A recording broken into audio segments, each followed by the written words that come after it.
A broken, reclusive ex-chef lives in the Oregon woods foraging for truffles to sell. When he is randomly robbed and his truffle pig is stolen, he returns to the city in order to get her back. Sound cool? Good, because I'm here to talk about Pig from 2021. Now, Pig was directed by Michael Sarnowski, and this was actually his feature length debut, and I'm just going to say it now. This film is a near masterpiece. In fact, I'm just going to say that it is because I absolutely loved it, and any director with a debut like this is someone you need to pay attention to. That said, Sarnowski's bar is now set dangerously high, but that's a good problem to have, I suppose. I'm on board for any and everything this man directs in the future. So as for the cast, we have Nicolas Cage as Rob, the main character. Then we have Alex Wolff as Amir, a young man following in his wealthy, powerful father's footsteps in the restaurant industry. Adam Arkin plays Darius, Amir's father. The budget here was a bit over $3 million and made just under 4. Normally that wouldn't really be a good sign, but we have to remember that this was 2021 and I didn't think theaters were even open back then, which apparently some must have.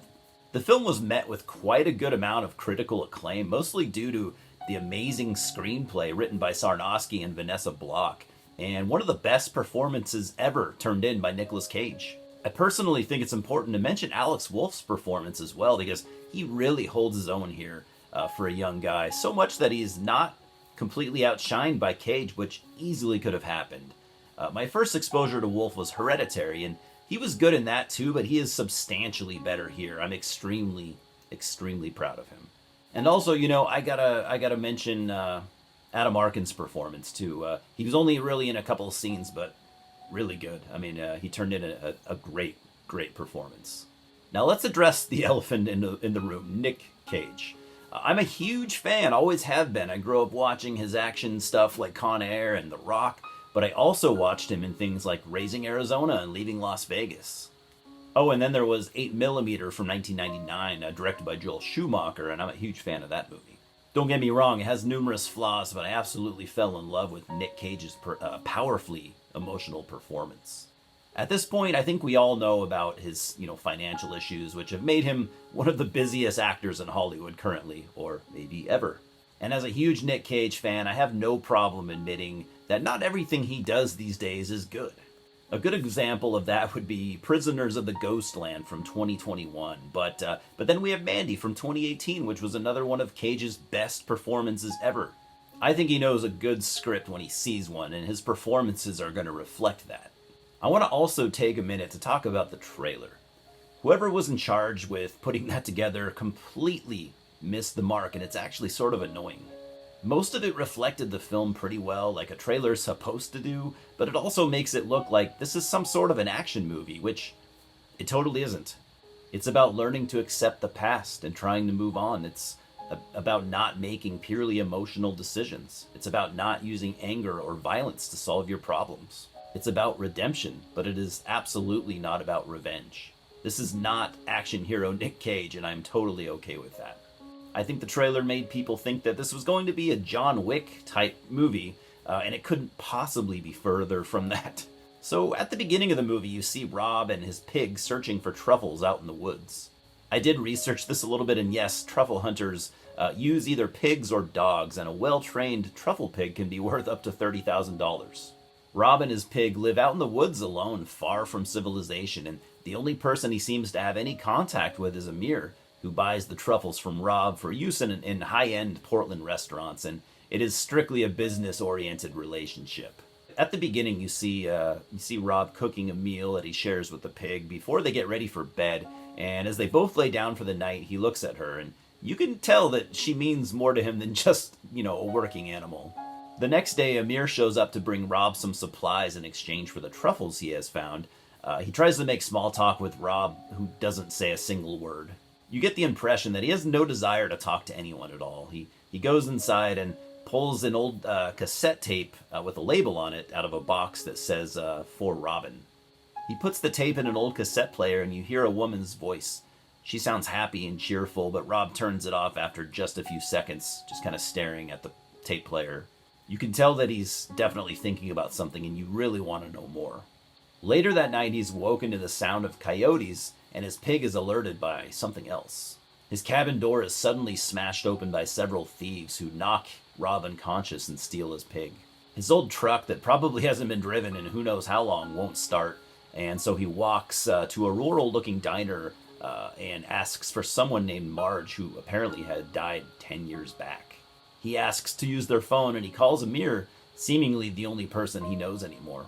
He asks Amir for a ride into Portland, which he only agrees to when Rob reminds him that he needs his pig if he wants the truffles to keep coming. The next part is probably the only scene that I wasn't too thrilled about.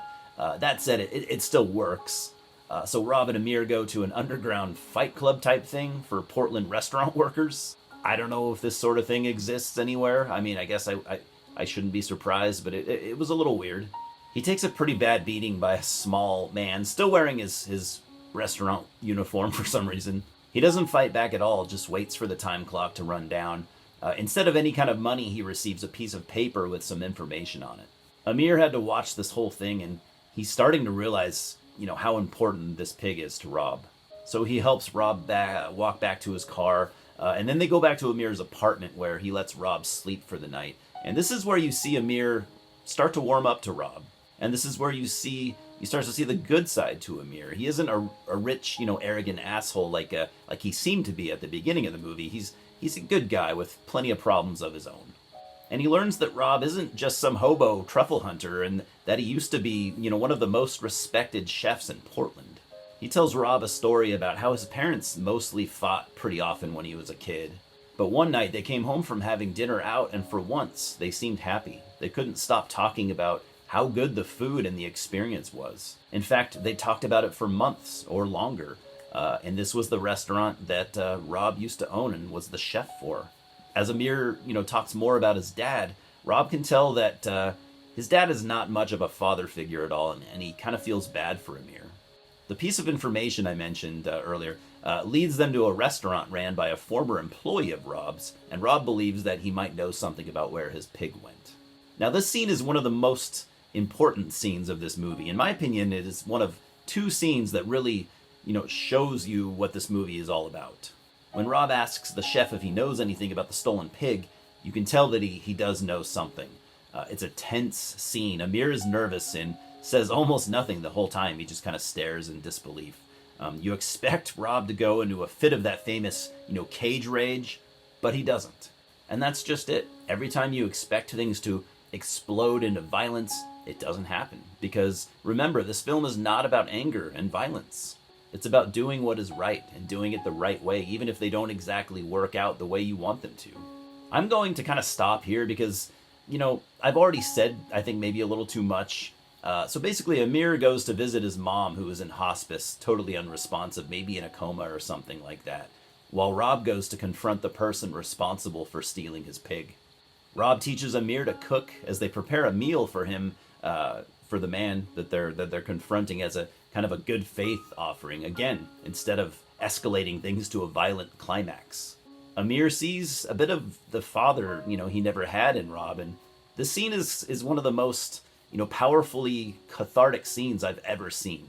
And this is the scene that should have gotten Nicolas Cage an Oscar, or some sort of award. I don't really follow awards these days, but he deserves something for this. And you also learn who that woman's voice was on the cassette tape earlier, and you learn why Rob completely disappeared from society 15 years ago. And you are reminded that moving on from things is hard. It might even seem impossible, but one day at a time it can be done. If you haven't seen Pig, please do yourself a favor and watch it. I'm going to give it a 10 out of 10. I know I said that there was a part that I had a mild complaint about, but whatever. I refuse to let it bring the score down. I mean, this is one of my favorite movies of probably the last 10 years. And I know I'm not the first person to say that, so absolutely love it. Can't say enough things about it. It's just incredibly powerful, and you need to see it. Cheers, guys.